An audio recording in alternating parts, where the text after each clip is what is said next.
Hello दोस्तों, video में आपका स्वागत है। मैं हूं राकेश कुमार और आप देख रहे हैं GIS NCERT।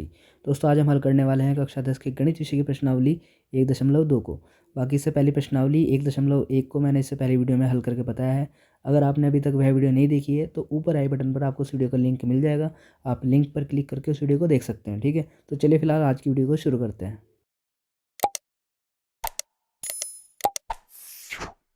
ये देखिए, ये है प्रश्नावली का पहला क्वेश्चन और इसमें कहा गया है सिद्ध कीजिए कि √5 एक अपरिमेय संख्या है। ठीक है, तो चलिए इसका आंसर देखते हैं। ये देखिए, पहले क्वेश्चन का आंसर है। इसमें हमें √5 को एक अपरिमेय संख्या सिद्ध करना है। ठीक है, तो अपरिमेय सिद्ध करने के लिए पहले हमें इसको परिमेय मानना पड़ेगा। ठीक है, तो मानेंगे इसमें माना √5 एक परिमेय संख्या है। ठीक है, परिमेय संख्या हमने इसको मान लिया। ये देखिए, अब चूंकि ये परिमेय संख्या है इसलिए √5 किसके इक्वल हो जाएगा, a/b, जहाँ पर b क्या है, इक्वल नॉट 0, यानी कि ये a/b जो है ये परिमेय संख्या है। और परिमेय संख्या को भी और सॉल्व करके जो आया है वो है ये। ठीक है, तो लिख देंगे जहाँ a और b सह अभाज्य संख्या है, सह अभाज्य संख्या है। सह अभाज्य संख्या का मतलब हुआ कि ये जो a और b है ये ऐसे नंबर है जिनमें जो फैक्टर है, जो कॉमन फैक्टर है वो सिर्फ एक ही है। जैसे कि 5 और 7, इनमें कुछ डिवाइड नहीं होगा ना, कुछ कॉमन है ही नहीं इनमें।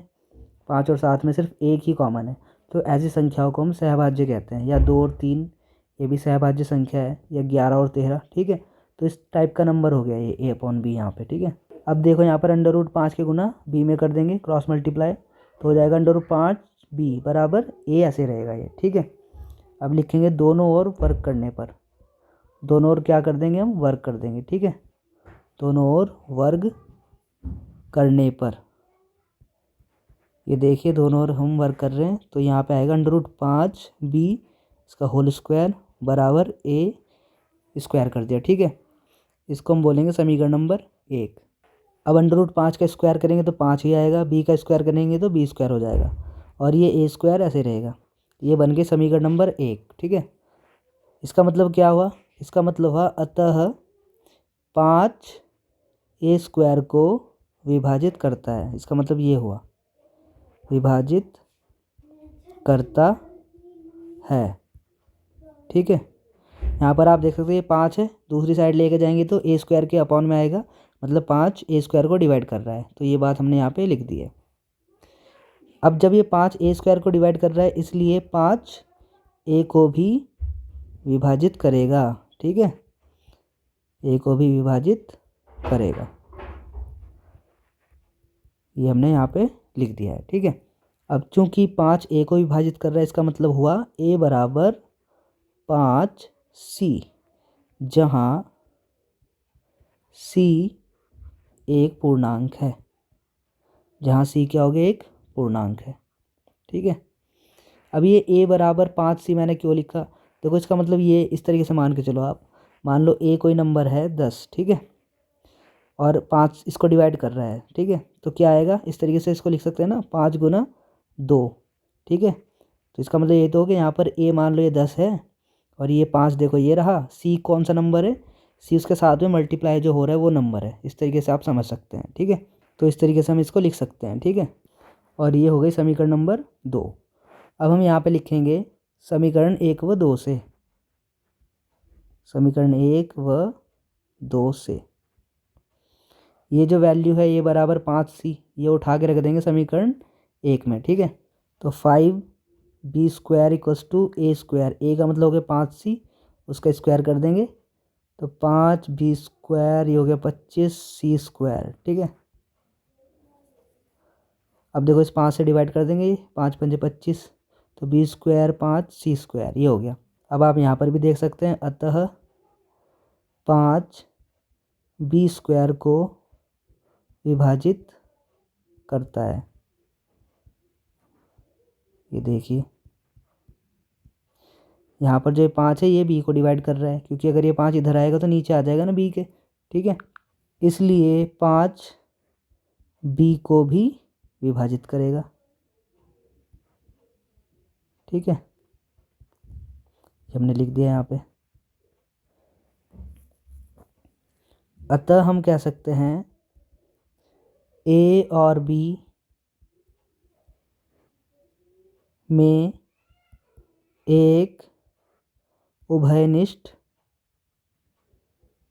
गुणनखंड 5 है। अब अगर 5 ए और बी दोनों को डिवाइड कर रहा है तो इसका मतलब यही तो हुआ कि ए में और बी में दोनों में ही एक कॉमन संख्या है 5, तभी तो 5 से डिवाइड हो पा रहा है वो, ठीक है। परंतु इससे इस तथ्य का विरोधाभास प्राप्त होता है, विरोधाभास प्राप्त होता है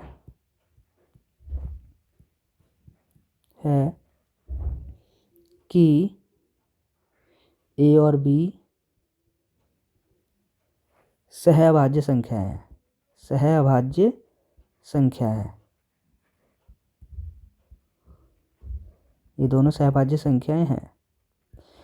देखो सहभाज्य संख्या का मतलब मैंने अभी बताया था आपको, जिसमें एक के अलावा कुछ और कॉमन फैक्टर ना मिले, लेकिन यहाँ पर 5 कॉमन फैक्टर मिल गए ए और बी में, इसलिए विरोधाभास यहाँ पर हो गया है, क्योंकि ए और बी सहभाज्य संख्या है और सहभाज्य संख्या में सिर्फ एक ही नंबर कॉमन होना चाहिए, एक सिर्फ, लेकिन यहाँ पर 5 भी कॉमन दिख रहा है, इसलिए ये विरोधाभास यहाँ पे उत्पन्न हो गया, ठीक है। यह विरोधाभास हमें हमारी त्रुटिपूर्ण, या आप गलत भी लिख सकते हैं यहाँ पर, ठीक है, त्रुटिपूर्ण कल्पना या गलत कल्पना के कारण प्राप्त हुआ है, ठीक है। ये जो विरोधाभास हमारा आया है वो इसीलिए आया है क्योंकि हमने गलत कल्पना कर ली थी, ठीक है। क्या कल्पना की थी कि √5 एक परिमेय संख्या है, ये मान लिया था हमने इसको, ठीक है, परिमेय संख्या है, ठीक है। तो ये विरोधाभास इसलिए उत्पन्न हुआ क्योंकि हमने त्रुटिपूर्ण कल्पना की थी कि √5 एक परिमेय संख्या है, ठीक है। अर्थात √5 एक अपरिमेय ही संख्या है, ठीक है, अपरिमेय संख्या है, संख्या है, ठीक है। ये हमारा देखो प्रूव हो गया कि √5 एक अपरिमेय ही संख्या है, यही हमें प्रूफ करना था, ठीक है। अब देखते हैं इसका दूसरा क्वेश्चन। अब देखिए ये है प्रश्नावली का दूसरा क्वेश्चन और इसमें कहा गया है सिद्ध कीजिए कि 3 + 2√5 एक अपरिमेय संख्या है, ठीक है। तो चलिए इसका आंसर भी देखते हैं। अब देखिए दूसरे क्वेश्चन का आंसर है, इसमें भी हम पहले मान लेंगे, माना 3 + 2√5 एक परिमेय संख्या है, ठीक है, ये हमने इसको परिमेय संख्या मान लिया, ठीक है। इसलिए अब जब ये परिमेय संख्या है तो ये किसके इक्वल हो जाएगी, इक्वल्स टू a/b के, a/b के इक्वल हो गई, जहाँ पर b क्या है, =0 लिख देंगे यहाँ पर, जहाँ a और b सहभाज्य संख्याएं हैं, सहभाज्य संख्याएं हैं, ठीक है, ये हो गई। अब यहाँ से हम √5 की वैल्यू निकाल देंगे, √5 इक्वल्स टू a/b, 3 चला जाएगा माइनस में उधर जा करके, ठीक है, और रही बात 2 की वो आ जाएगा अपॉन में, ठीक है, इस तरीके से, ठीक। अब चूंकि a और b पूर्णांक हैं, a और b क्या है, ये पूर्णांक हैं, ठीक है, इसलिए a/b - 3/2 एक परिमेय संख्या है, परिमेय संख्या है, ठीक है। आप देख सकते हैं यहाँ पर a और b जो है ये पूर्णांक है, तो पूर्णांक में से कोई नंबर माइनस होगा, ठीक है, तो कोई नंबर आएगा, कोई पूर्णांक ही आएगा, और नीचे क्या है 2 है, वो भी एक पूर्णांक है, ठीक है। तो इस तरीके से यहाँ पर जो संख्या होगी ये एक परिमेय संख्या होगी, p/q के रूप की होगी, ठीक है। अर्थात √5 भी भी एक परिमेय संख्या है। ठीक है, अब चूंकि ये पूरा एक परिमेय संख्या है तो ये किसके इक्वल है, √5 के, तो ये भी एक परिमेय संख्या होगी। ठीक है, परंतु इससे इस तथ्य का विरोधाभास प्राप्त होता है कि √5 एक अपरिमेय संख्या है। ठीक है, क्योंकि हमें पता है कि √5 एक अपरिमेय संख्या है और यहाँ पर प्रूफ हो गया कि वो तो एक परिमेय संख्या है, इसलिए विरोधाभास उत्पन्न हो गया। ठीक है, और यह विरोधाभास हमें हमारी गलत कल्पना के कारण प्राप्त हुआ है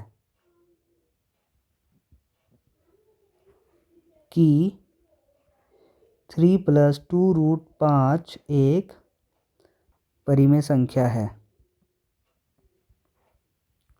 ठीक है, ये हमारी गलत कल्पना थी कि 3 + 2√5 एक परिमेय संख्या है। अतः 3 + 2√5 एक अपरिमेय संख्या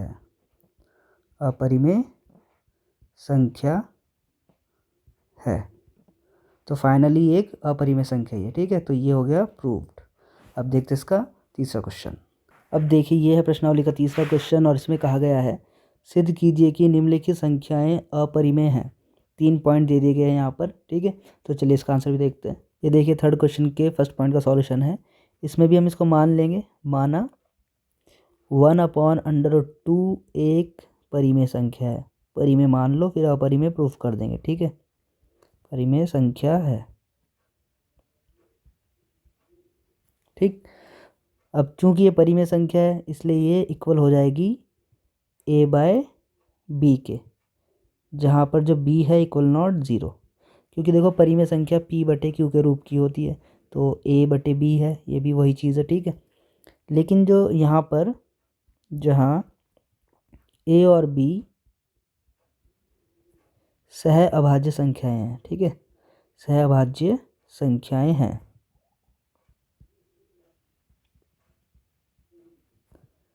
सहभाज्य ऐसी संख्याएं होती है जिनमें सिर्फ एक ही कॉमन फैक्टर होता है। ठीक है, जैसे कि 5 और 7 हो गया, इन दोनों में कुछ और कॉमन नहीं है सिवाय एक के। ऐसे 2 और 3। ठीक है, अब देखो इनके क्रॉस मल्टीप्लाई कर लेंगे। √2 की a में मल्टीप्लाई और b की 1 में, इस तरीके से √2 निकल जाएगा b/a। ठीक है, अब चूंकि a और b पूर्णांक है। ठीक है, a और b क्या है, पूर्णांक है, इसलिए b/a परिमेय संख्या है। चूंकि a और b पूर्णांक है और यहाँ पर p/q के रूप में दिया गया है ये। ठीक है, इसलिए ये क्या है, एक परिमेय संख्या है। परिमेय संख्या भी क्योंकि p/q के रूप की होती है, तो ये भी p/q के रूप की है, इसलिए ये परिमेय संख्या है। अर्थात √2 भी एक परिमेय संख्या है। ठीक है, अब चूंकि b/a परिमेय संख्या है तो √2 इसके बराबर है, तो वो भी एक परिमेय संख्या होगी, है ना। परंतु इससे इस तथ्य का विरोधाभास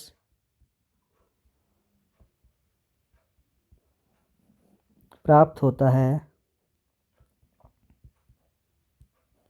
कि √2 एक अपरिमेय संख्या है। ठीक है, फिर वही लाइन है ये। यह तथ्य हमें अपनी गलत कल्पना कि कारण प्राप्त होता है, कारण प्राप्त होता है कि 1/√2 एक परिमेय संख्या। ये हमने गलत कल्पना कर ली थी, ठीक है, इसलिए हमें ये विरोधाभास देखने के लिए मिला है। अर्थात 1/√2 एक अपरिमेय संख्या है, अपरिमेय संख्या है, ठीक है। तो ये प्रूव हो गया। अब देखते इसका सेकंड पॉइंट। अब देखिए ये सेकंड पॉइंट का आंसर, ये भी ऐसे ही हो जाएगा, ठीक है। तो इसमें भी मान लेंगे हम पहले, माना 7/5 एक परिमेय संख्या है, ये लिख दिया हमने, ठीक है। अब चूंकि ये परिमेय संख्या है इसलिए ये किसके इक्वल हो जाएगा, a/b के। और जहाँ b क्या है, इक्वल नॉट 0, जहाँ a और b सहअभाज्य संख्याएं हैं। a और b क्या है, सहअभाज्य संख्याएं हैं। अब यहाँ से हम √5 की वैल्यू निकाल देंगे, 7 आ जाएगा b के साथ नीचे इस तरीके से, ठीक है। अब चूंकि a और b पूर्णांक है, ठीक है, इसलिए a/7b एक परिमेय संख्या है, क्योंकि p/q के रूप की, इसलिए एक परिमेय संख्या है, ठीक है। अर्थात √5 भी एक परिमेय संख्या है,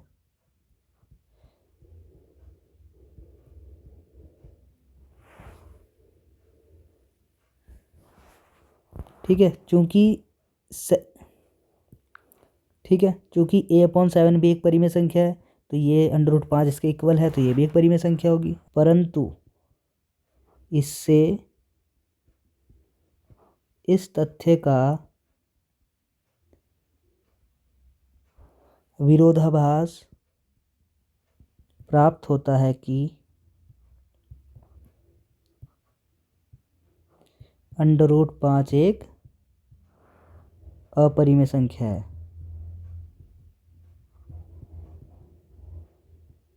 ठीक है। यहाँ पे तो हमने इसको परिमेय से प्रूव कर दिया, लेकिन इससे एक विरोधाभास उत्पन्न हो गया कि ये √5 है वो तो एक अपरिमेय संख्या है, ठीक है। यह तथ्य हमें हमारी गलत कल्पना के कारण प्राप्त होता है। ये कल्पना क्या की हमने कि 7/5 एक परिमेय संख्या है, ये हमने गलत कल्पना कर ली, इसकी वजह से हमें ये विरोधाभास प्राप्त हो रहा है, ठीक है। अर्थात 7/5 एक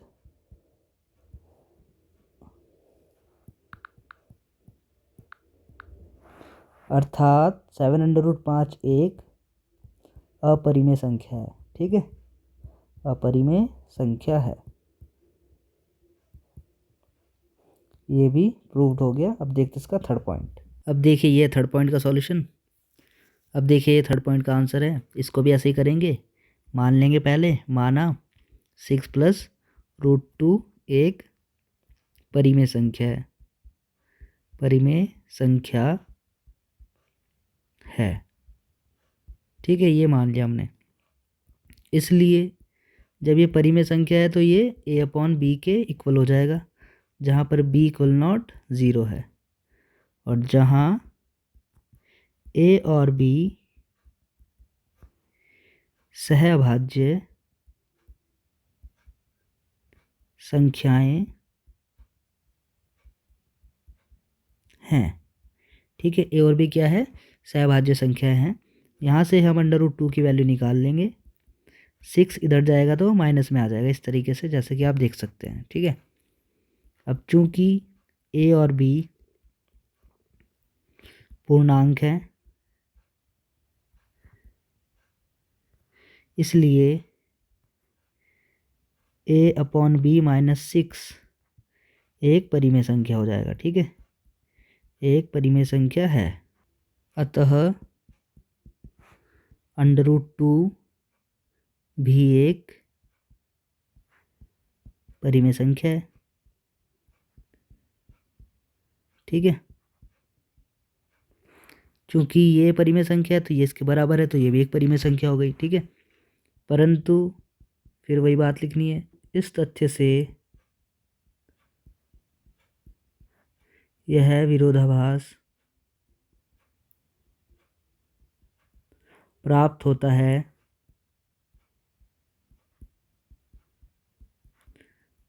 कि √2 एक अपरिमेय संख्या है, अपरिमेय संख्या है। अब यहाँ पर तो √2 एक परिमेय संख्या प्राप्त हो गया, लेकिन वास्तव में तो √2 एक अपरिमेय संख्या है ना, इसलिए ये विरोधाभास उत्पन्न हो गया यहाँ पे, ठीक है। और ये विरोधाभास क्यों उत्पन्न हुआ है वो भी हम लिख रहे हैं। यह विरोधाभास हमें हमारी गलत कल्पना के कारण प्राप्त होता है कि 6 + √2 एक परिमेय संख्या है। ये हमारी गलत कल्पना थी कि एक परिमेय संख्या है, इसलिए हमें ये प्राप्त हुआ है विरोधाभास। अर्थात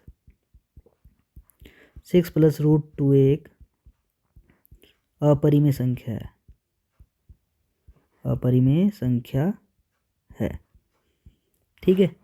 तो ये भी क्वेश्चन आपका प्रूव्ड हो गया है और ये एक्सरसाइज आपकी कंप्लीट हो गई है। तो दोस्तों मिलते हैं अब आपसे अगली वीडियो में एक नई एक्सरसाइज के साथ, ठीक है। तब तक के लिए bye, take care, thanks for watching.